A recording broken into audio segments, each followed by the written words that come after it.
Então, como vocês estão vendo, eu estou com a camiseta da Growth Suplements, né? Mas, da mesma maneira que quem assistiu aqueles outros dois vídeos já entendeu que eu estou aqui conjugado com a verdade e não com uma marca específica, mas pode ter alguém que não viu os outros dois vídeos, saiba que eu sou desse tipo de pessoa. Não vou te empurrar o produto da marca que eu sou patrocinado. Eu vou falar aqui algumas características e aí você vai entender o porquê eu escolhi o que eu escolhi. E eu sei que os meus patrocinadores que têm a sinceridade junto com eles, eles vão entender perfeitamente, certo? Eu gravo esse vídeo totalmente despreocupado, certo? Porque a Growth Suplements é realmente uma empresa diferenciada hoje. Então vamos lá. Os melhores multivitamínicos, de fato, serão os importados, certo? Não tem jeito. Por que, Leandro, são os importados? Porque lá fora existe uma outra legislação que permite, por exemplo, colocar mais de 100% do IDR. O IDR é um índice de recomendação diária e que, por exemplo, uma vitamina C vai ser de 45 miligramas. Então, no Brasil, você não pode colocar mais de 45 miligramas. E 45 miligramas é para você não entrar num estado de desnutrição, assim como outras vitaminas. Tá? Peguei a vitamina C como um exemplo. Mas, se você consome, por exemplo, 500 miligramas de vitamina C por dia, você não está consumindo nada exagerado,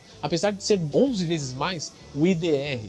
Você está consumindo uma quantidade para um efeito específico. Então, por exemplo, quando você consome uma vitamina C em quantidades mais altas, você tem um poder oxidativo maior, você tem uma redução do cortisol. Tudo isso são benefícios que numa quantidade pequena você vai ter numa quantidade pequena. Não que você não possa utilizar uma quantidade maior e pegar alguma coisinha a mais disso. Só que aqui no Brasil não pode. Se você colocar uma vitamina C de 500 miligramas, ela vai entrar como um medicamento e não como um suplemento. E lá fora é um suplemento. Por isso que os multivitamínicos importados acabam sendo mais completos. Eles têm uma maior liberdade de trabalhar. Os polivitamínicos, eles normalmente têm baixa dosagem, cerca de só 7 miligramas, o mínimo necessário são 20, tá? 20 miligramas.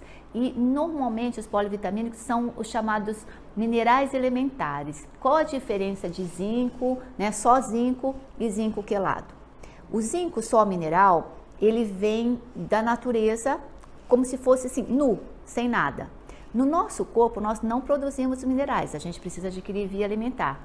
Quando esse zinco vem dos alimentos, né, vem da fruta, da verdura, dos legumes, do feijão, o que acontece? Esse zinco ele vem todo envolto por aminoácidos, como se um exemplo é o aminoácido glicina.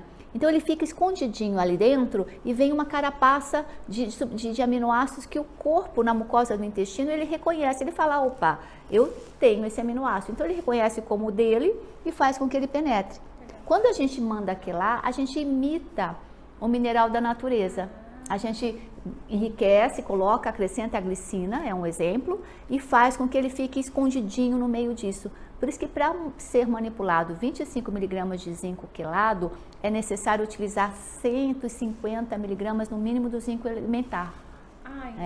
Aí ele se estufa, é muito mais, quer dizer, por isso que ele sai um pouco mais caro e normalmente fica com uma cápsulazinha maior.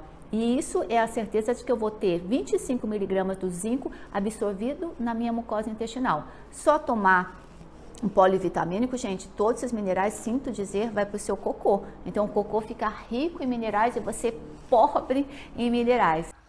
Você vai ver lá no rótulo, por exemplo, vitamina C, uma dosagem de 45 miligramas e lá na frente está 100% da sua necessidade diária. Vai pegar a vitamina E, está lá 6,7 miligramas, 100% da sua necessidade diária. Essas necessidades diárias, essas porcentagens são absolutamente ultrapassadas. Essa dosagem de vitamina C de 45 miligramas, por exemplo, é para evitar que você tenha escorbuto. É o mínimo do mínimo do mínimo do nada. Então, uma dosagem de vitamina D otimizada, que vai lhe ajudar a prevenir doenças, que vai melhorar a síntese do seu colágeno, deixando a sua pele mais jovem, é acima de 500 miligramas, mais de 10 vezes o valor que tem ali no multivitamínico. Vitamina E é outro exemplo.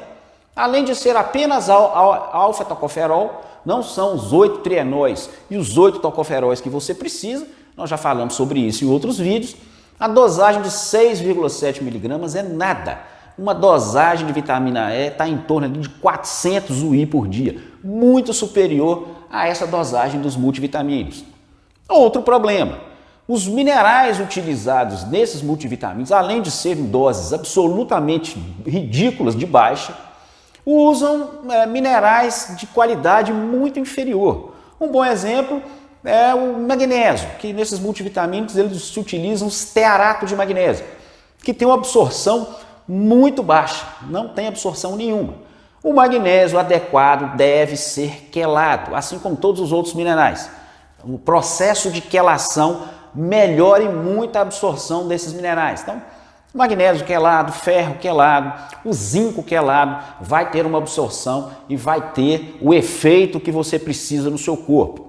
Outro problema dos multivitamínicos é que ele mistura tudo em uma cápsula só. Então você tem vitaminas, por exemplo, que são lipossolúveis, solúveis em óleo, que é o caso da A, da D, da E e da K, e substâncias hidrossolúveis, que são, por exemplo, a vitamina C e alguns minerais.